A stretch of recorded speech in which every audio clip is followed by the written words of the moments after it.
Nobody expected this. All eyes were on Lewis Hamilton as he made his highly anticipated debut for Ferrari at the 2025 Australian Grand Prix. The expectations, sky high. After all, we're talking about a 7-time world champion stepping into one of the most iconic cars in Formula One history. Many believed this would be the beginning of a strong campaign, perhaps even a title run. But what actually unfolded on the track was far from what fans and pundits had in mind. Instead of a dazzling start, Hamilton finished in 10th place, a result that left both the driver and the team scratching their heads. It was a tough race from start to finish. The SF-25, the car that was supposed to mark a new chapter in Ferrari's quest for glory, turned out to be far more challenging than anticipated. Hamilton shared his honest thoughts post-race, saying the car felt extremely unstable and tough to manage, especially with the rain playing games with the grip on the surface. From his words, it was clear he wasn't just battling his competitors, he was wrestling with his own machine. Each lap felt like a test, and every corner was a question mark. He admitted he was relieved he didn't crash, as it genuinely felt like the car was fighting against him.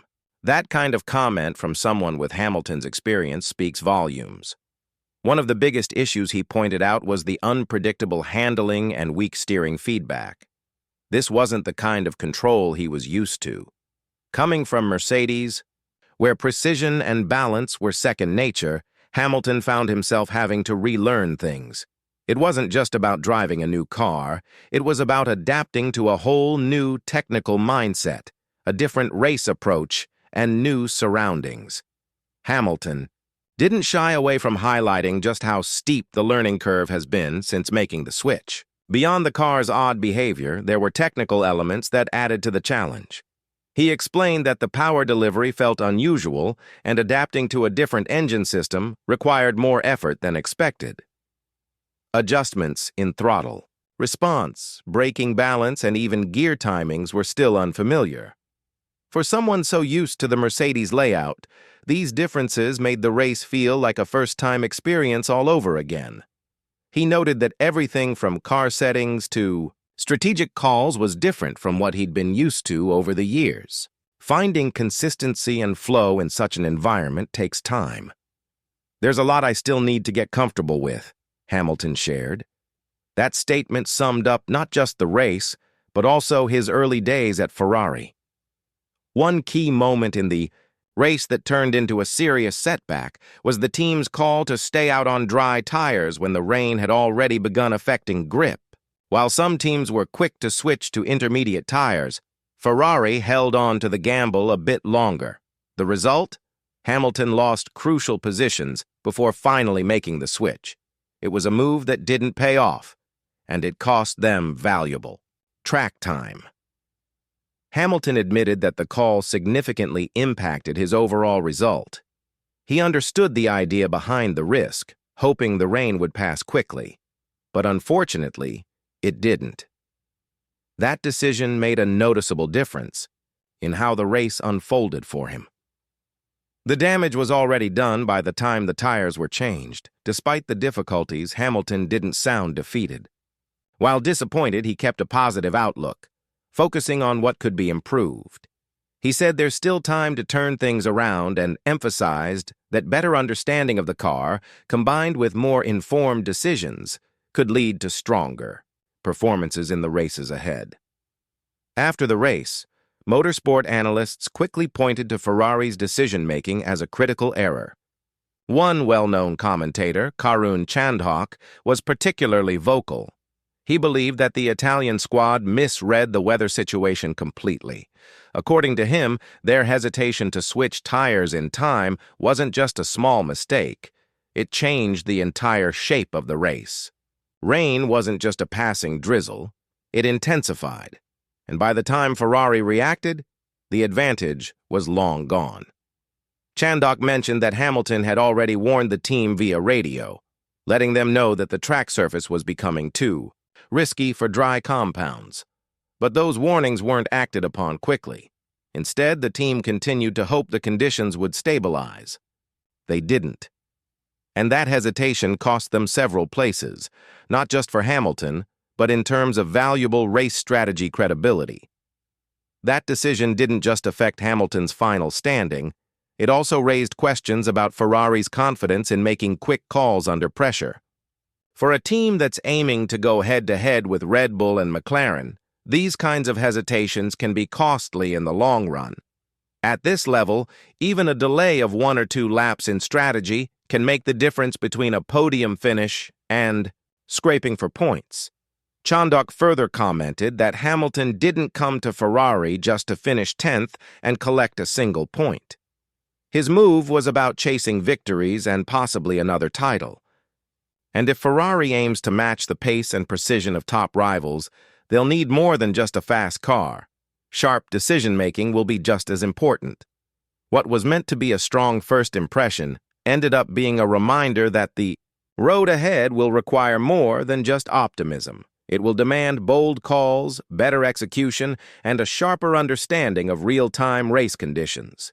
While Hamilton battled with an unpredictable car and questionable tactics, another name lit up the Australian Grand Prix, Lando Norris. Driving with sharp focus and determination, Norris put together a race that showed how much progress McLaren has made.